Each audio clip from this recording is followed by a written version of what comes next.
el dato de inflación de febrero fue de 13,2%, considerablemente menor al de enero. La primera semana de diciembre los precios viajaban al 1 y pico diario, o sea, algo que daba 3.700 anual. Cuando tomabas las 2 primeras semanas de diciembre, el anualizado daba 7.500. ¿A qué se debió? ¿Va a seguir bajando? Javier Milei asumió el gobierno con la premisa de lograr el déficit financiero cero, es decir, que los ingresos del Estado equivalgan al gasto público y a los intereses de la deuda. En este video lo detallamos más en profundidad. La inflación tocó un pico en enero tras varias políticas de shock. Y acá vamos a ver los motivos por los cuales la inflación está bajando y por qué podría continuar así. Uno de los motivos es la caída en la actividad económica. Es decir, en el corto plazo la economía se planchó, y eso lo podemos ver en este gráfico, donde la industria, el comercio y la construcción son las más afectadas, quienes además son las que más aportan al PBI. La recesión, en términos técnicos, significa que la actividad económica cae por al menos 2 trimestres consecutivos. Todavía no estamos en condiciones de afirmar esto por completo, pero sí podemos decir que la industria cayó estos últimos 2 meses producto de una gran caída en el consumo. ¿Y cómo podemos verificar esto último? A través del RIPTE, remuneración imponible promedio de los trabajadores estables, que lo que hace es medir el salario promedio de los trabajadores en blanco y con antigüedad mayor a 1 año. Si bien esto no toma en cuenta los informales ni los trabajos nuevos, sirve como proxy para ver cómo fue la evolución del salario real y por ende del consumo. Si este segmento de los trabajadores sufrió esta licuación, imagínense el resto. Como siempre, Salvador echa luz al tema y se aprecia cómo cayó el salario real en enero producto del salto de la inflación. Otro motivo es la caída en la emisión de dinero. Milei ya adelantó que no usaría al Banco Central para financiar al Tesoro. Una ley que vamos a estar enviando al Congreso, donde básicamente si el Banco Central financia al fisco, ya sea de manera directa o algún mecanismo indirecto, terminarían en la cárcel el presidente del Banco Central, el directorio, el presidente de la nación y todos los diputados y senadores. Por ende, la cantidad de dinero viene cayendo en términos reales. Es decir, cada vez hay menos pesos circulando en la economía. Y esto es muy importante remarcarlo, porque si la cantidad de dinero subiera, con estos niveles de inflación se iría o a bienes, presionando a la alza en la inflación, o a activos refugio como el dólar, presionando a la alza en la brecha. El Banco Central está haciendo un esfuerzo muy grande en este sentido, porque no está emitiendo dinero, está cancelando sus deudas y además está acumulando reservas. En este video te lo conté más en detalle, así que te lo recomiendo para después de este. El tercer motivo por el cual la inflación está cayendo es, paradójicamente, por el reacomodamiento de precios relativos. Cuando se habla de esto, mucha gente cree que todos los precios suben, pero esto en realidad no necesariamente es así. Justamente al ser un reacomodamiento, aquellos que quedaron caros bajarán y aquellos que quedaron baratos subirán. El tema es que muchos bienes como tarifas o nafta, por citar algunos ejemplos, quedaron muy baratos. Y en el otro lado, casos como los alquileres, por ejemplo, quedaron muy caros. Entonces, todo esto es un proceso que lleva un tiempo reacomodarse, pero que tampoco quiere decir que sea armonioso.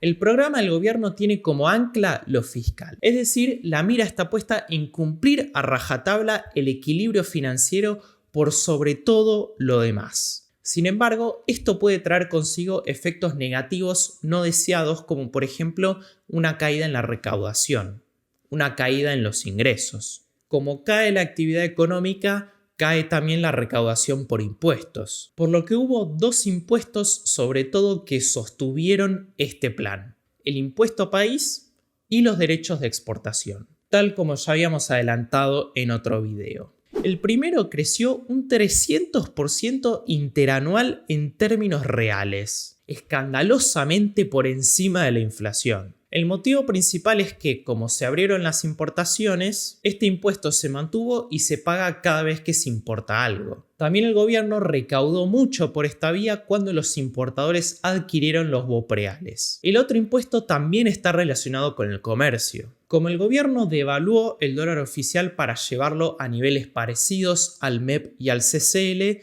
se incentivaron las exportaciones, aumentando la recaudación vía derechos de exportación. Alrededor del 12% de la recaudación total de febrero fue fruto de estos dos impuestos. Con esto se toma un poco de dimensión de la importancia de la actividad comercial para el gobierno, más allá de si es abierto o no ideológicamente al comercio internacional. En todo este entramado, el factor que también tuvo un rol protagónico pero menos visible fue el cepo. Es el aliendro del plan porque hace que la brecha esté baja.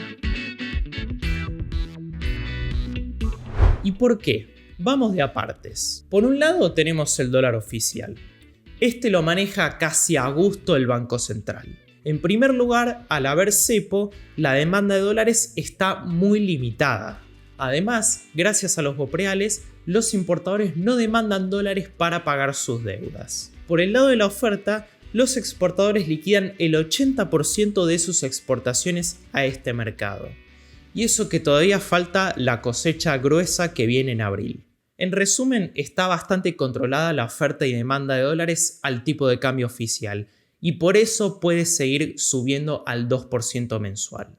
En los paralelos, más precisamente en el contado con liquidación, los exportadores liquidan el 20% de sus exportaciones. Como el precio de la soja en Chicago viene en caída, y, como dijimos, el país está entrando en recesión, no les conviene estoquearse. También hay regulaciones que juegan a favor del BCRA, pero no voy a extenderme para no hacerlo tan largo. Por ende, cuando se liquidan exportaciones, aumenta mucho la oferta de dólares en este mercado, superando ampliamente a la demanda. Esto hace que baje su precio, acercándose al oficial. Por todo esto es que el cepo juega un rol clave. A esto hay que sumarle lo que comentamos. El gobierno recauda mucho vía impuesto país y derechos de exportación, por lo que no tiene muchos incentivos a sacar el cepo ahora porque pierde por el lado de los ingresos. Por ende, quiere atrasar su eliminación lo máximo posible o por lo menos hasta que la actividad comience a caminar de vuelta. Si te gustaría que desarrolle este tema más en profundidad, hacémelo saber en los comentarios. El cepo es clave para evitar que la brecha se expanda demasiado y esto termina impactando en precios, que a su vez haga caer más la actividad económica. El último REM, elaborado por el Banco Central, reveló que muchas consultoras esperan una inflación cercana a un dígito para mayo-junio y la confirmación de una recesión para los próximos meses. Si bien no dejan de ser pronósticos, el mercado por ahora compra el accionar del gobierno para bajar la inflación. Pero, ¿a qué costo, no? Y ahora es turno de leerte a vos. ¿Qué pensás? ¿Crees que tendremos inflación de un dígito para dentro de poco? Déjame tu respuesta en los comentarios y no te olvides de dejarme tu like, suscribirte y activar la campanita, que eso a mí me ayuda un montón. Y pasarle este video a quien creas que le pueda interesar. Tampoco olvides de seguirme en mis redes sociales y gracias por quedarte hasta el final. Nos vemos en el próximo.